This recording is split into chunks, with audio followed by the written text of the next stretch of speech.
Hello everyone, this is Kat of Wool Gathering Zine. I am back again with day 6 of Junk Journal, January 2025. This event is hosted by Meg Journals here on YouTube. For day 6, the prompt word is emboss, and I decided to do some embossing. You can use any stamps that you have. This one is from Baggy Homes Forever Fields. I picked up that one up from last year during the Black Friday sale of Joann's. A few embossing powder. You're gonna need embossing powders. You're gonna need a clear embossing ink, or you can use a stamp pad, but I have mine for so long, so I'm not gonna use it this time. And you're gonna need a heat gun.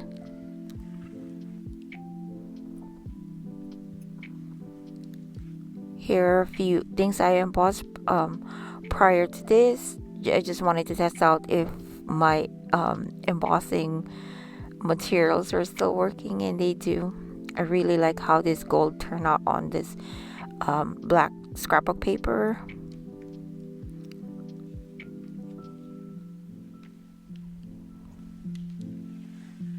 So yeah, let's get started.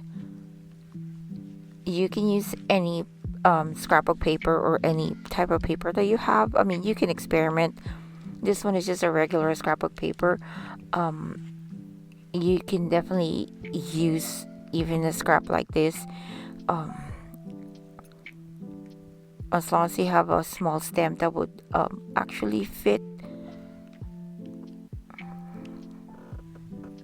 Okay, first you're gonna either stamp or dab a clear embossing ink on your stamp pad. I apologize for not being on screen, but I'm just dabbing a little bit on the stamp pad, just making sure that every nooks and cranny has a little bit of that clear embossing ink. You're gonna stamp it on your paper.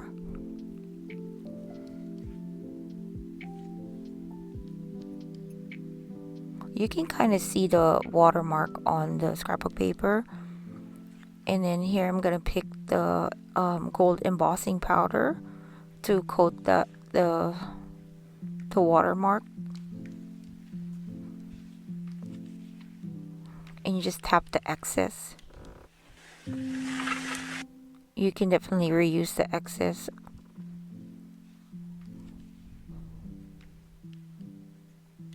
Be careful when you clean up the one that you just put the embossing powder on.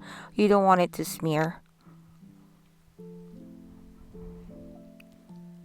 I'm just gonna apply my heat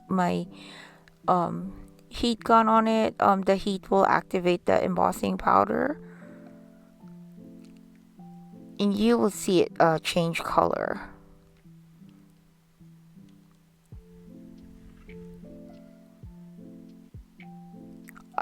Just a disclaimer, I'm not an expert on embossing or stamping. I've just been using it for some of my crafting, so I kind of know a little bit on how I use it. I'm sure there are other tips out there that you can use.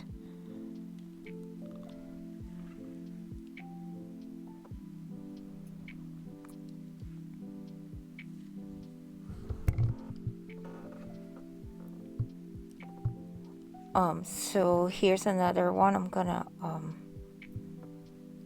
try this again. This one's a frame. Again, this one is for Maggie Holmes Forever Fields collection. I'm just trying to see if it will actually fit the little section right there, and it does. Again, dab the clear embossing ink or use your stamp pad.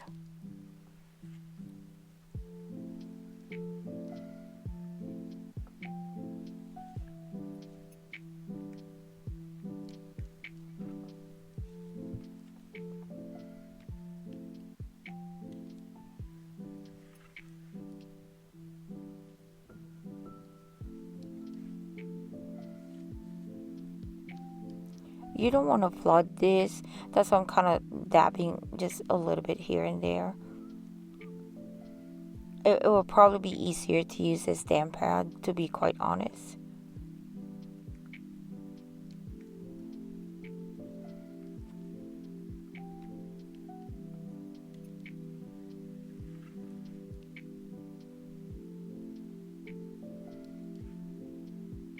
Okay, so you just stamp it on your paper.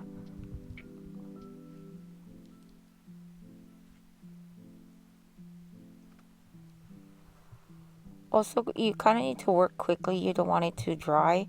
Obviously, as soon as you stamp it, make sure your embossing powder is ready.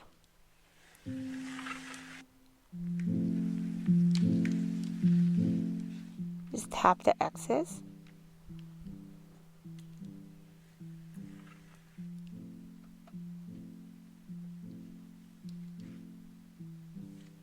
Again, be careful when you wipe the excess. You don't really want to smudge it.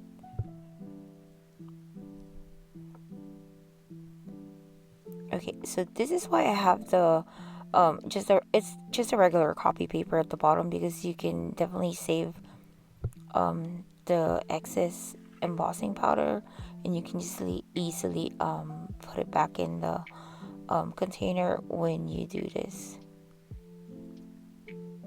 When you put a paper underneath.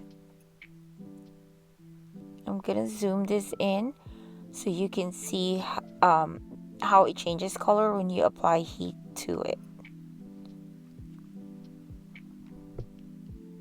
And it should be ready as soon as it does that.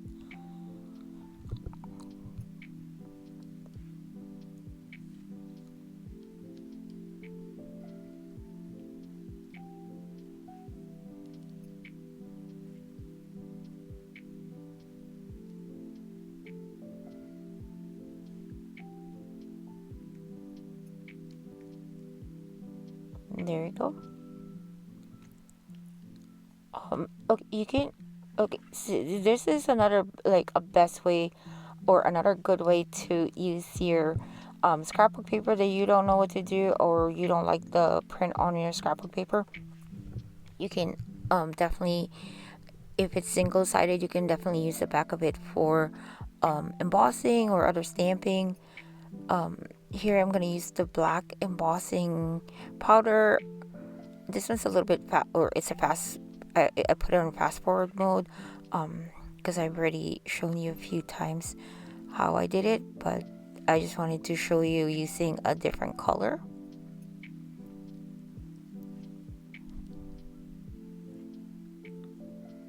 But yeah, this one will turn into a shiny black swan.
So the line is from Face to Face song called I'm Trying.